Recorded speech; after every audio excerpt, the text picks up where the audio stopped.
자, 안녕하세요. 안녕하세요.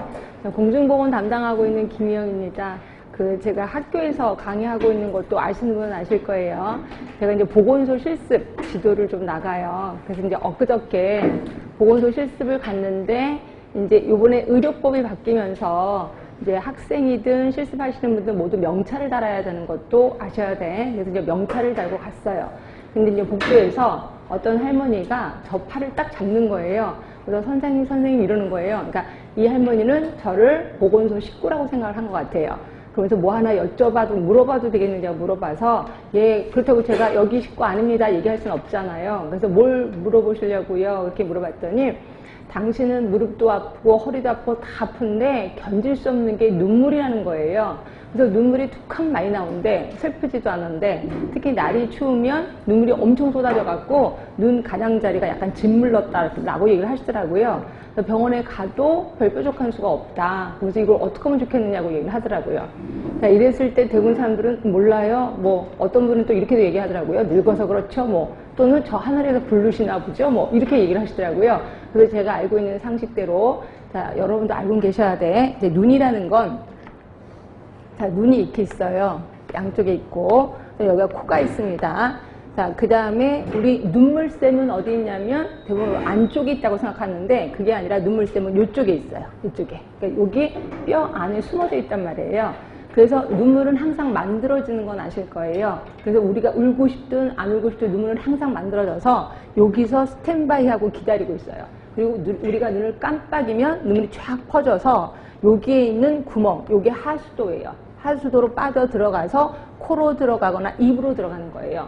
그래서 가끔 가다가 여러분 안약을 집어넣으면 좀 이따 입이 써지는 게 이런 거다라고 보시면 돼요. 근데 이제 나이가 들면 요게 살이 늘어지잖아요. 그래서 어떤 경우에 요게 이제 딱 거기 그 눈 안에 딱 접촉을 해서 눈물을 쭉 빨아들여야 되는데, 이게 늘어져서 바깥으로 틱 나와. 그러면 이게 빨아들이지 못해서 눈물이 바깥으로 나오기도 하고요. 그 다음에 어떤 경우가 요게 이제 눈물 그 하수도가 이게 우리가 막 더러운 손으로 비비거나 이러면 먼지가 쌓인단 말이에요. 그럼 평상시 좁아졌다가 바깥에 나가면 추워지면 이게 쫙 오그라들면서 눈물이 바깥으로 흐르는 거죠.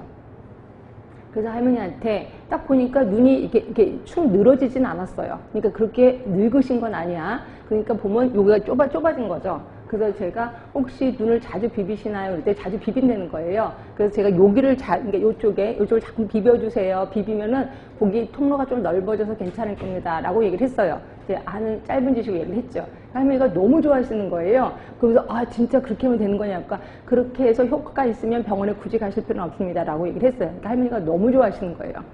제가 이 얘기를 드리는 이유는 제가 지식이 많다고 자랑하는 게 결코 아니고, 자, 여러분들이 나중에 보건소에 가서 근무를 하시다 보면 많은 할머니, 할아버지들이 보건소에 계시는 분들은 모든 거를 다 알고 있다라고 생각을 하세요. 그래서 별것도 아닌데 별희한한 걸 다 물어봅니다. 그럴 때마다 몰라요 라고 하면 뭐라고 생각하시냐면, 보건소 식구가 왜 이렇게 불친절해? 라고 얘기를 하는 거죠. 결국 여러분들의 민원을 초래할 수도 있다는 거죠. 그러다 보니까 공중보건의 범위가 엄청 넓어지고 엄청 깊어지고, 그렇죠? 거의 의사 뺨치는 실력을 갖게 해야 된다라고 생각을 해서 문제가 엄청 넓어진다라고 보시면 돼. 그럼 이런 많은 것들을 외워야 되겠죠. 그러면 우리가 인간인데 이거 어떻게 다 외워? 예, 그래서 외우는 거, 제가 뭐라 했죠? 반복이 중요하다. 자꾸 반복을 해서 아예 상식하시는 거죠. 상식하시면 어디서 꾹 찔러도 딱 답이 나올 수 있게끔. 그래서 제가 반복이 되게 중요하다라고 얘기를 하고 있습니다. 자, 그래서 저는 3번 해드릴 거예요. 물론 여러분은 그보다 더 많이 반복을 하셔야 되겠죠.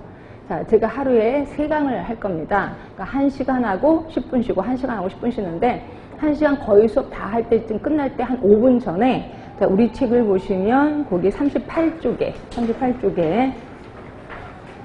그 파이널 테스트라고 있을 거예요. 일명 제가 가로놓기라고 얘기를 하고 있습니다. 그래서 조금 전에 배웠던 거를 중요한 단어를 가로놓기를 한 거예요. 그래서 여기에 가로놓기에 글을 쓰거나 이러면 절대로 안 돼. 딱 보시면서 조금 전에 배웠던 단어를 생각하게끔. 그래서 어떤 분이 요번에 그 합격수기에 보니까 이걸 아예 복사해서 이걸 갖고 다니셨다면서요.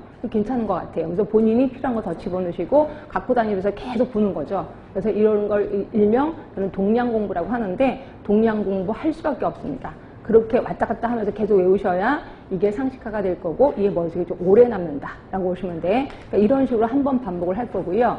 그리고 이제 여러분 가시면 이제 일주일 뒤에 다시 오실 겁니다. 그럼 결국 일주일 동안 시간이 있다는 거죠. 그러니까 오늘 배운 거를 7개로 나눠서 계속 복습을 하시는 거야. 근데 복습을 하실 때도 예를 들어서 7개로 나눠서 하루 할지, 이틀치 할지, 3일치 할지 할 때 하루 오늘 했죠. 그리고 내일 요거서부터가 아니라 처음부터 다시 하는 거예요. 그리고 3일째도 다시 처음부터 다시 한다라고 하시면 돼요. 이렇게 하다 보면 맨 마지막에는 처음 거를 7번 반복하는 거죠. 그러다 보면 앞에 거는 완벽하게 숙지가 된다라고 보시면 됩니다. 이런 식으로 해서 오시면 제가 쪽지 시험이 기다리고 있을 거예요. 그래서 이제 쪽지 시험 보시고, 그래서 좀 일찍 오셔야 됩니다. 일찍 오셔서 쪽지 시험 좀 보시고요. 그 다음에 요번에는 제가 보시면 좀 어려운 단어 같은 것도 받아쓰기를 좀 해드릴까 합니다. 그래서 보니까 합격수에 보니까 어려운 단어 받아쓰기 하는 거 그게 도움이 좀 됐다고 얘기하더라고요. 그래서 쪽지 시험 끝나고 나서 제가 답을 불러드리면서 뭔가를 얘기하면 여러분이